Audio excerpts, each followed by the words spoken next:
Buenas tardes, alumnos. Esta es la semana 8 del curso Planificación Urbana. Por favor, permítanme compartir.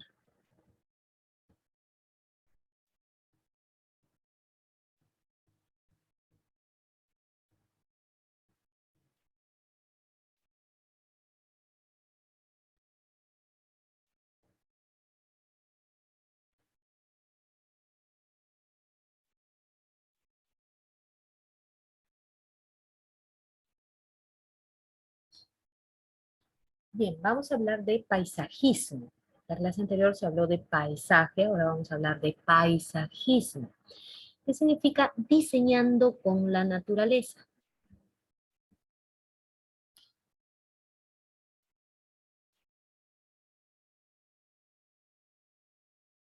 Para diseñar, lo que ustedes tienen que hacer es, primero, tener una información. ¿Cuáles son las zonas más soleadas? Normalmente cuando se hacen trabajos de paisajismo no son para espacios públicos, para zonas grandes, parques urbanos o parques fuera de la ciudad o al borde de la ciudad o parques al borde del río, ¿no? O áreas verdes que son espacios públicos, ¿no? Que están dentro de la ciudad, ¿no? Esos son el tipo de diseños que hace un arquitecto paisajista o un paisajista exclusivamente, que también es otra carrera. Arquitecto paisajista es otra carrera, no es una rama de la arquitectura.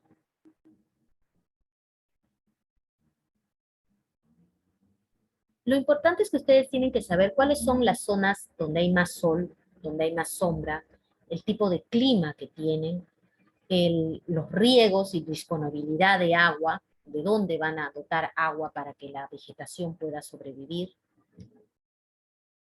Y por supuesto las características del suelo, ¿no? Que viene a ser la textura, la estructura del suelo, su materia orgánica del suelo, ¿no?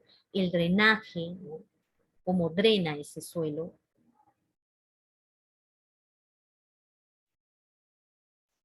En cuanto a la orografía, tienen que entender si es llano o en pendiente, ¿no? La forma, ¿no? Del relieve.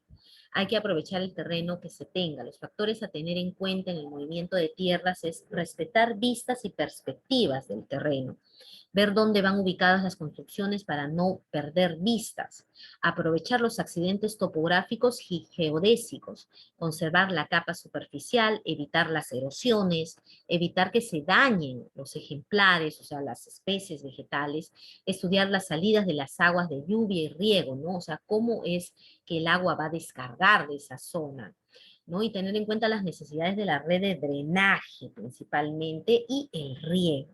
Cómo va a drenar el agua, cómo va ustedes a regar las especies vegetales.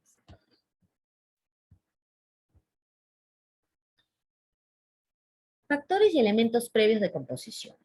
La composición vegetal. Son atributos de las plantas, escalas, estilos de jardinería. Todo inicia con una idea. Es importante conjugar los elementos de la etapa de información. En un principio hay que plantear los problemas y una vez analizadas las condiciones que deben supeditar el diseño del jardín. Resolver los problemas de forma creativa y que se adecue lo mejor posible a las necesidades del usuario. Además de los condicionantes, hay que establecer unos criterios artísticos y motivaciones personales, siempre buscando la comodidad, practicidad y funcionalidad del diseño. El esquema. Elaboración de la idea. En muchas ocasiones, aunque al concebir la idea parezca buena en la práctica, hay que modificarla, bien por dificultades en la elaboración o por motivos económicos. Para que la idea sea factible, es importante trabajar en grupos multidisciplinares. Principios y normas de diseño. Simplicidad no tiene por qué llevar acompañado de forma implícita la monotonía. Es el efecto que se afanan en conseguir los diseñadores y se obtiene por un estudio cuidado de la armonía de cada zona, sin sacrificar la variedad. Sobre todo se debe conseguir en espacios pequeños. También se consigue por la ordenación de partes, la sucesión y la repetición que en conjunto crean la sensación de ritmo. Entonces aquí tienen una idea de lo que es repetición, aquí una idea de lo que es sucesión y a todo esto se le llama ritmo. La unidad. La unidad es la cualidad del paisaje mediante la que es percibido como todo uno. Si se introduce un elemento dominante, este será el más llamativo de la composición. En el diseño de jardines, el elemento dominante, punto focal, suele ser un elemento arquitectónico, o árboles singulares, o elementos de vegetación llamativos. También se puede incorporar elementos dominantes del exterior. Mediante un acento, lo que se hace es introducir pequeños elementos de interés para llamar la atención, pero en este caso, en una vista general, no se podrán percibir ni llamar la atención. Suelen ser puentes, pasos, linternas. Hay que tener en cuenta que una proliferación excesiva de acentos causa sensación de confusión. Para colocarlo de forma adecuada hay que planificar bien la zonificación. La armonía no debe ser constante ni uniforme. Se trata de saber encontrar la relación entre cosas dispares y poner en relieve lo que tengan en común. Colores próximos, texturas, combinaciones, cosas. Equilibrio. Es una ley natural de influencia física y psicológica en el ser humano. Se consigue por simetría aparente o asimetría. Escala. Visión de proporcionalidad en la relación visual básica y atañe a las dimensiones relativas de los objetos. Existen dos variantes a tener en cuenta en el diseño. Escala interior, en la que se usa en entornos cerrados de dimensiones pequeñas. Es más fácil de manejar porque se referencia con la escala humana. Un punto a tener en cuenta es que en los parques infantiles se debe de manejar una escala menor a la habitual, sobre todo si se va a colocar escaleras pasarelas.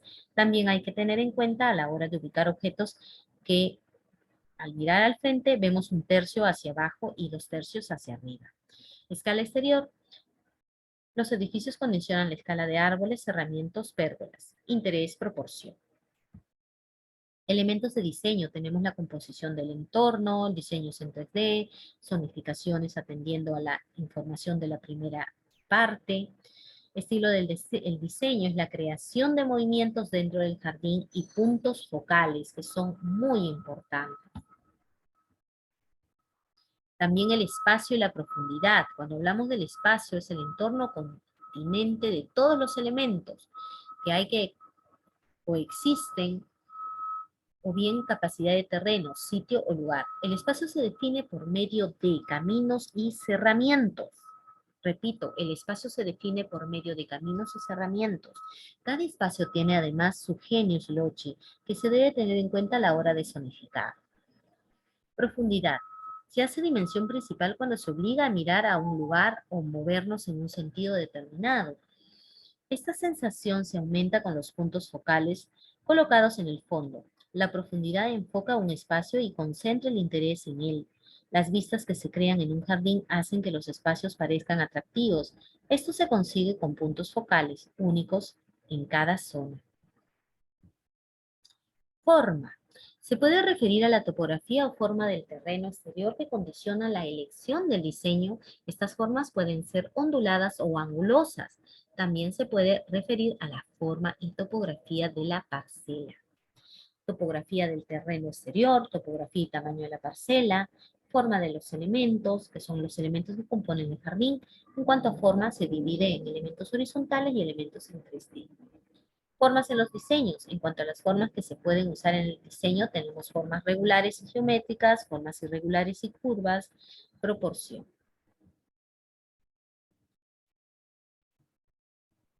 Elementos del diseño. Tenemos los cerramientos.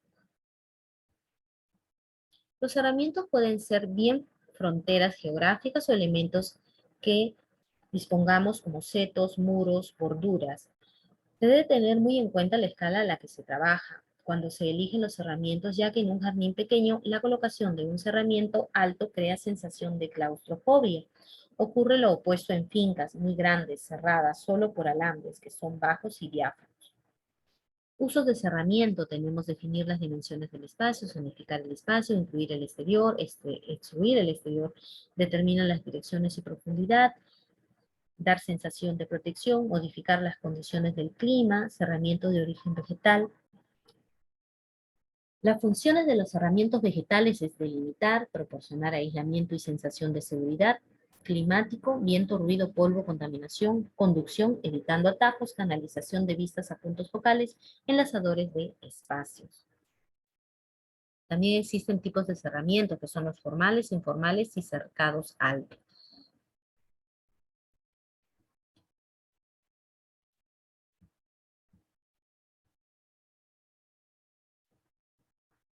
Elementos arquitectónicos que forman cerramientos. Tenemos muros y tapias, y las vallas.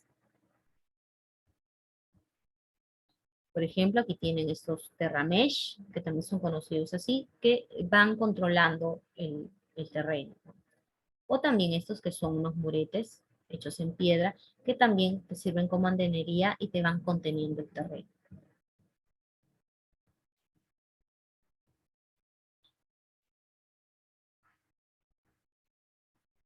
Tipos de caminos. En las zonas urbanas lo más usual es la línea recta combinada con curvas. Esta no puede ser excesiva hacia así y tampoco debe haber muchos recodos, ya que si no aparecen atajos antiestéticos.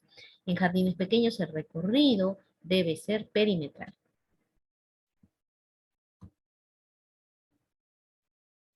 Los caminos en zonas con pendiente, aunque puede carecer de la pendiente, es una dificultad. Lo que se debe hacer es aprovecharla y tratar de que parezca atractivo, como la imagen que ustedes tienen. Se pueden introducir jardines hundidos que dan mayor sensación de movilidad y aumenta la superficie de terreno. Además, disminuyen los ruidos. Las escaleras se usan como nexo de unión entre niveles.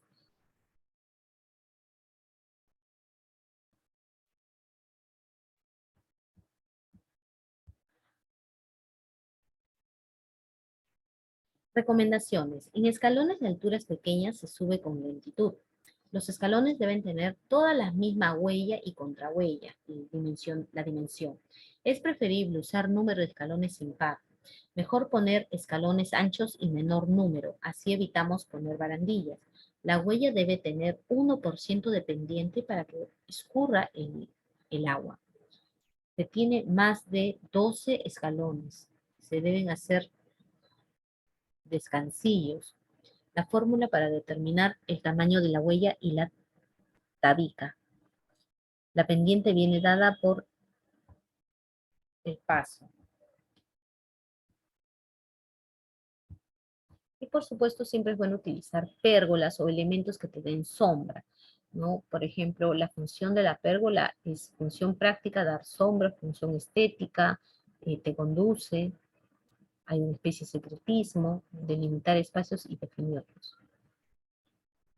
Tipos de pérgolas. Encaminados conduce el usuario de un lugar a otro, ¿no? También hay estilos, sea clásico, informal o rural, y las dimensiones, que también son muy importantes. Bien, chiquillos, nos vemos en la siguiente clase. Muchísimas gracias.